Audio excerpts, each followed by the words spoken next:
NATO is going through a major reform in the way that we tackle cyberspace, cybersecurity. Today, cybersecurity awareness is still the biggest gap that we have in cyberspace.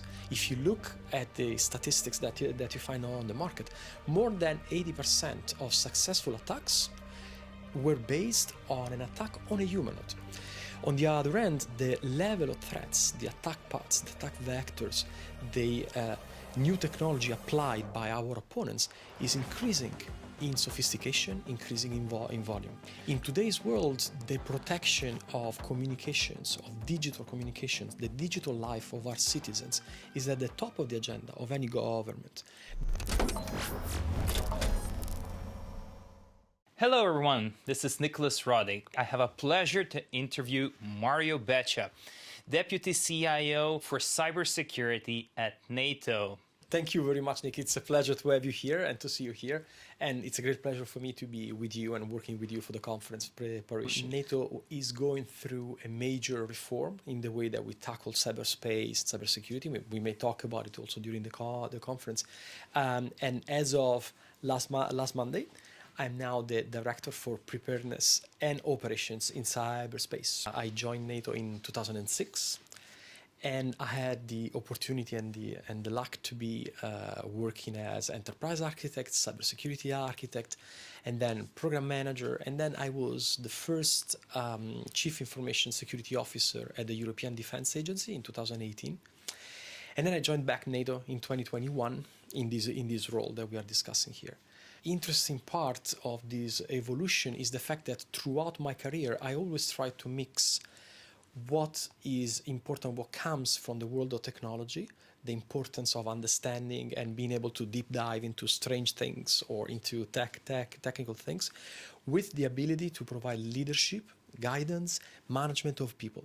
These two abilities, I think, are very important, especially today with the importance and the relevance that technology is assuming in the boardroom and in the highest levels, political levels in our organization.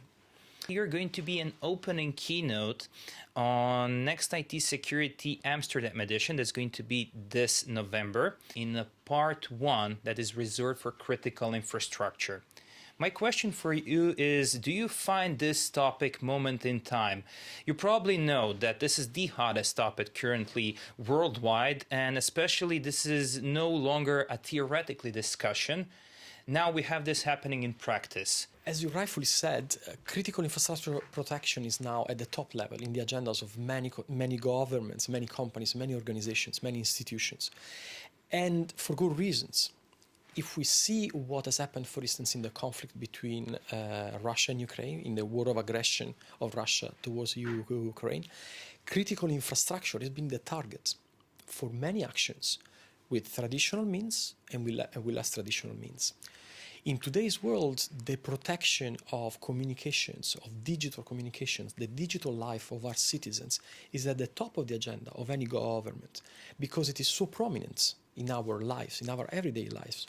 So how can you work with your bank? How can you talk with your friends? How can you interact with your employer if your digital assets are not working properly? That is what critical infrastructure protection is about. On the other end, the level of threats, the attack paths, the attack vectors, the new technology applied by our opponents is increasing in sophistication, increasing in volume.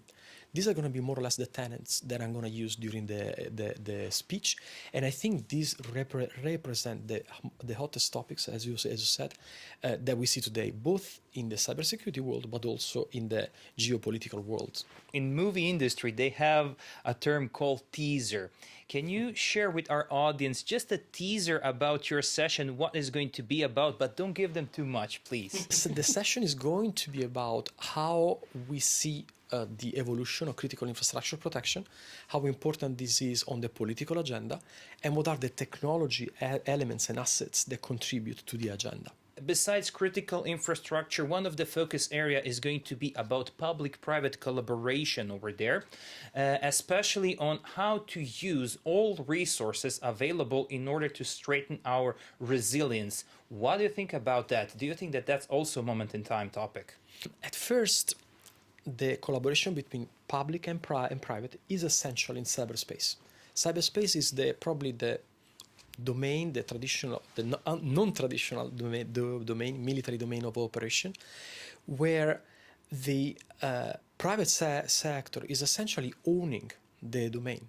Traditionally, when we look at, for instance, land, air, and maritime, governments have well-established rules to handle what happens in these domains. When it comes to cyberspace, governments have to stay behind or have to adhere to the rules established by private operators, by the Google, the Microsoft, the Oracle, and Amazon, and who knows what else.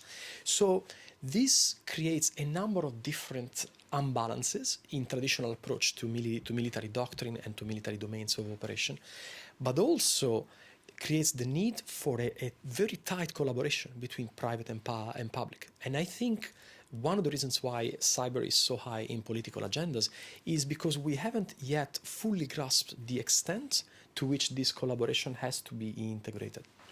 Since we talk about critical infrastructure and now public-private collaboration, it's completely natural to ask you, what do you think about security awareness? Because we probably know that everything starts and ends in this field of industry with security awareness, and that we can build like $1 trillion security architecture in our companies.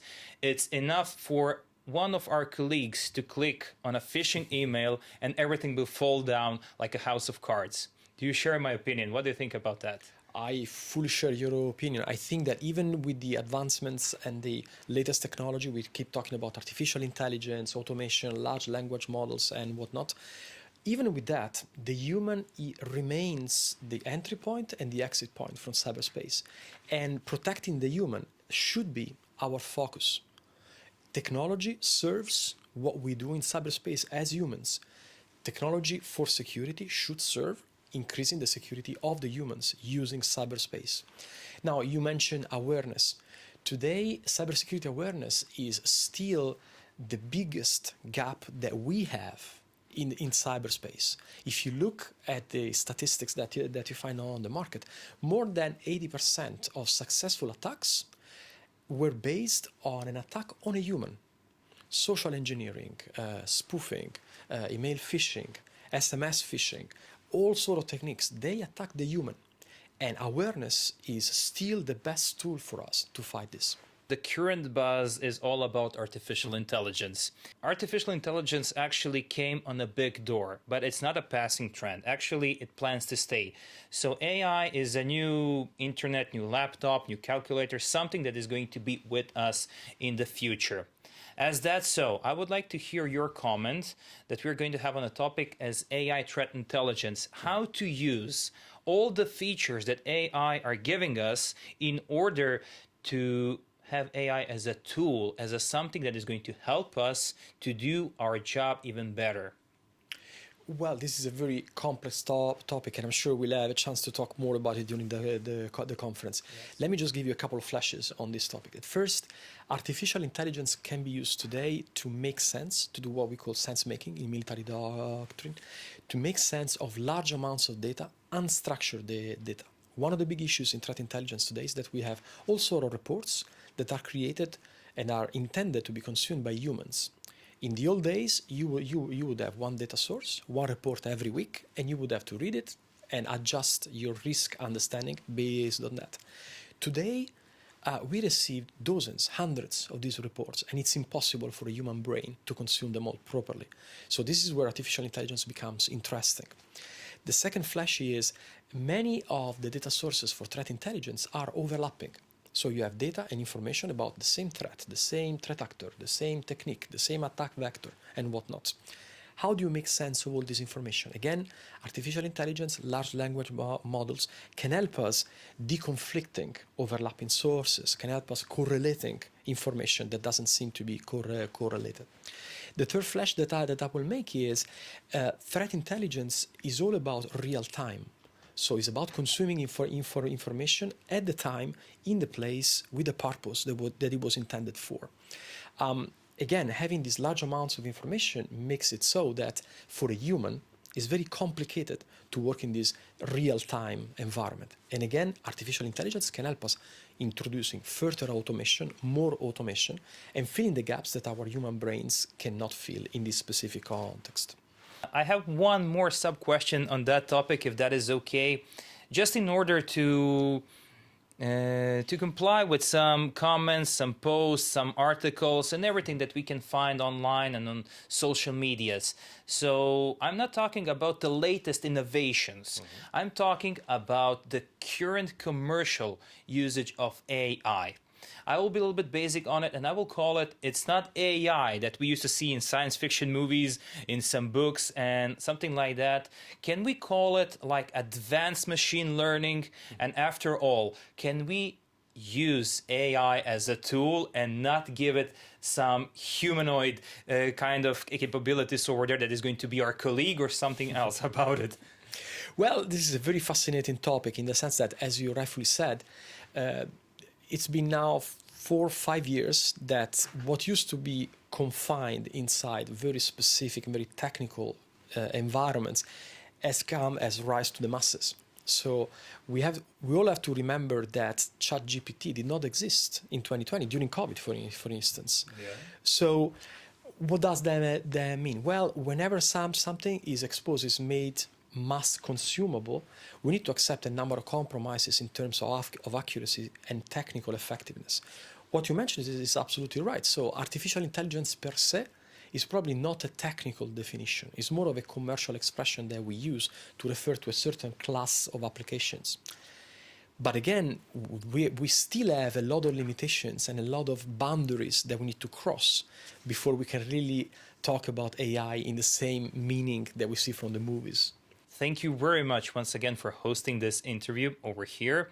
And I'm so looking forward to have you with us as a keynote on our upcoming conference. Thank you, Nick. It's been a pleasure, and I'm definitely looking forward to the conference and interacting with all of your people. Thank you so much.